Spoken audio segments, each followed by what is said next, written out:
Продолжуваат обвинувањата адресирани до Министерството за земјоделство од страна на опозицијската СДСМ, поврзани со скандалот за директорот на Агенцијата за поддршка на земјоделството и руралниот развој, Илија Стоилев, и негови соработници, кои во моментов на 4 лица им е определена мерка притвор од 30 дена, а за 5 осомниченото определена куќен притвор. Опозицијата бара одговорност. Денеска откриваме информации кои се доставени до нас за директни врски со највисоките структури во Министерството за земјоделство.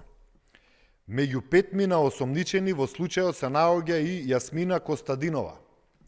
Таа е поранешна посебна советничка на Цветан Трипуновски, назначена токму во моментот кога тој ја превзема функцијата дополнителен заменик министер за земјоделство. Од тоа произлегува јасно прашање. Како може министерот Трипуновски да тврди дека нема никаква врска во случајот, кога во скандалот е инволвирана негова блиска доверлива соработничка?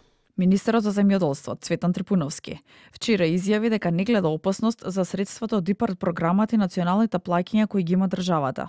Посочи дека агенцијата е посебно тело и апелираше надлежните да го истражат случајот до крај. Опозицијата повикува на моја оставка, сакам да потенцирам дека агенцијата е посебна институција која што има посебен менеджмент, посебен управувачко тело кој што работи согласно нивниот план и активности, така да не гледам никаква поврзаност, затоа апелирам дека овој случај треба да се истражи до крај и доколку има одговорност да се делува согласно законот и процедурата. Во петокот Кривичниот суд го прифати предлогот на обвинителството за гонење организиран криминал и корупција и одреди мерка притвор за директорот на Агенцијата за финансиска поддршка во земјоделството и рурален развој Илија Стоилев, како и за уште 3 лица и куќен притвор за 5 осомничената.